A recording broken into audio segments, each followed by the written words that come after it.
Assalamualaikum warahmatullahi wabarakatuh. Saya Lamira Yeri Ramala, NIM 19016098. Baiklah, pada kesempatan kali ini saya akan menjelaskan materi tentang perkembangan sastra Indonesia Mutakhir, di mana materi ini merupakan gabungan dari materi sebelumnya, yaitu angkatan 2000-an. Baik, teman-teman, langsung saja saya masuk ke dalam materi, yaitu perkembangan sastra Indonesia Mutakhir. Sastra angkatan 2000-an disebut juga dengan sastra mutakhir. Penamaan periode 2000-an masih menjadi perdebatan di antara sastrawan.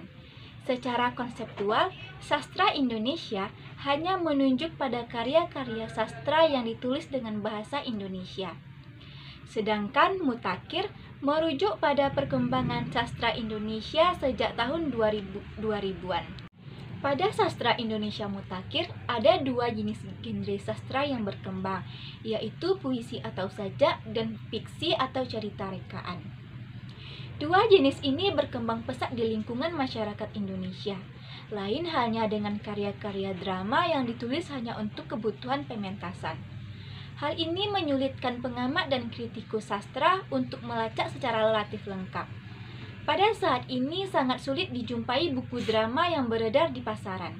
Akan tetapi masih ada saja kelompok teater di daerah-daerah yang mementaskan drama, baik itu naskah sendiri maupun naskah orang lain.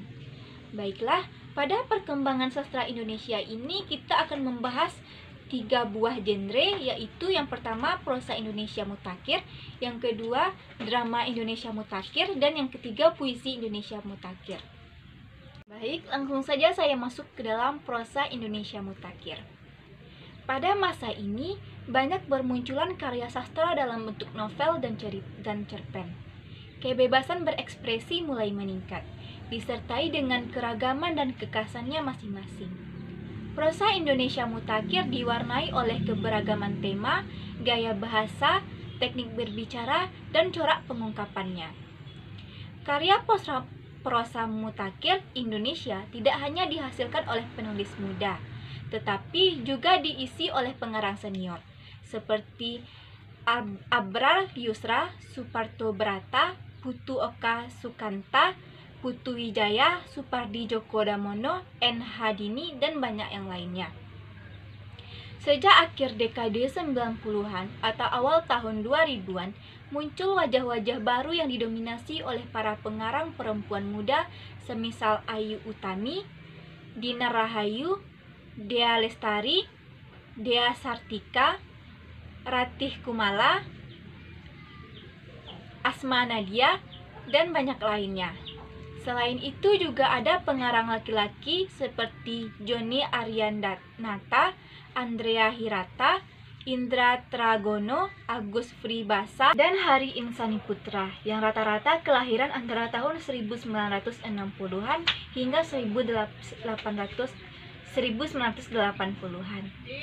Namun, pada kenyataannya tidak semua penulis prosa Indonesia mutakhir berhasil menerbitkan karya dalam bentuk buku, khususnya untuk genre cerpen.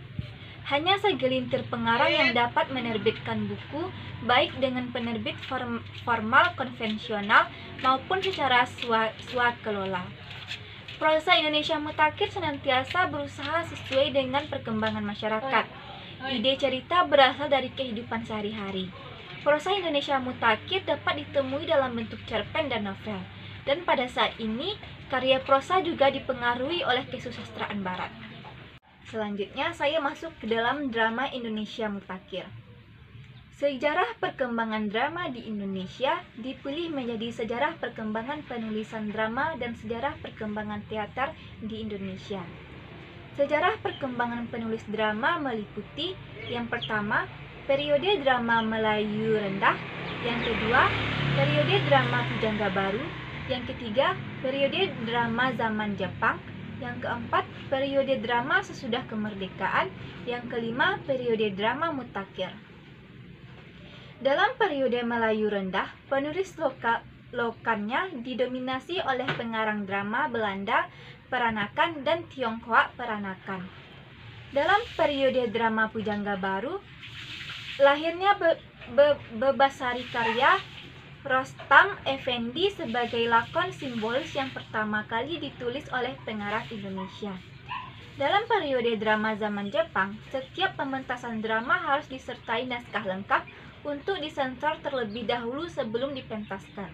Pada periode drama sesudah kemerdekaan, naskah-naskah drama yang dihasilkan sudah lebih baik dengan menggunakan bahasa Indonesia yang sudah meninggalkan gaya pujangga baru. Dan pada periode mutakhir, peran TIM dan DKJ menjadi sangat menonjol. Terjadi pembaruan dalam struktur drama. Pada umumnya tidak memiliki cerita, anti-plot, non-linear, tokoh-tokohnya tidak jelas identitasnya, dan bersifat non-tematis. Secara pokok ada 5 jenis drama, yaitu tragedi, komedi, trikomedi, melodrama, dan frase. Drama tragedi adalah lakuan yang menampilkan sang tokoh dalam kesedihan, kemuraman, keputusan, kehancuran, dan kematian. Drama komedi adalah lakon ringan yang menghibur, menyindir, penuh seloroh, dan berakhir dengan kebahagiaan. Tragikomedi adalah gabungan antara tragedi dan komedi. Melodrama adalah lakuan tragedi yang berlebih-lebihan, dan frase adalah komedi yang dilebih-lebihkan.